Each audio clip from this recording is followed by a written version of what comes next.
నువ్వు గెలవాలా? నీ జీవితంలో నువ్వు గెలవాలనుకుంటున్నావా? నీ కుటుంబ జీవితంలో, నీ వ్యాపార జీవితంలో, నీ ఉద్యోగంలో నువ్వు ఏ విషయంలో నువ్వు గెలవాలనుకుంటున్నావా? నీకు ఒకవేళ థ్రెడ్ వచ్చిందా? నిన్ను ఇబ్బంది పెడుతున్నారా?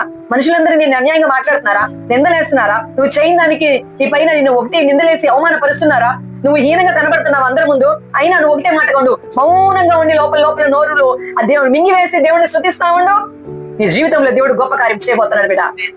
నాలుకని స్వాధీనపరచుకోగలిగితే మనం ఎలా పోతుందో తెలుసా అండి?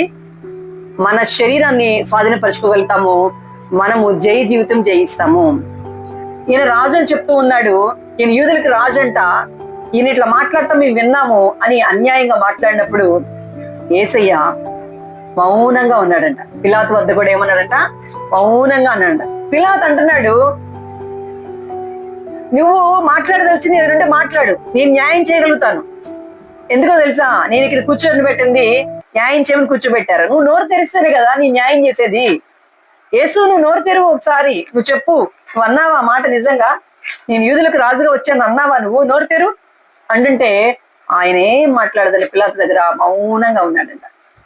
ఎందుకంటే పిలాతు దగ్గర నోరు తెరిస్తే ఒకవేళ ఆయన శిక్ష తప్పేదేమో కానీ ఆ శిక్ష విధించడం ద్వారా ఆయన గొప్ప మహిమలోకి వెళ్ళబోతా ఉన్నాడు. అన్యాయంగా మన మీద ఎవరైనా నిందేస్తే, అన్యాయంగా మనల్ని ఎవరైనా నిజంగా బాధ పెడతా ఉంటే మనం మౌనంగా ఉన్నప్పుడు ఆ అన్యాయం దాటిన తర్వాత నిజంగా అప్పుడు ప్రజలందరూ మనల్ని తప్పనుకోవచ్చు.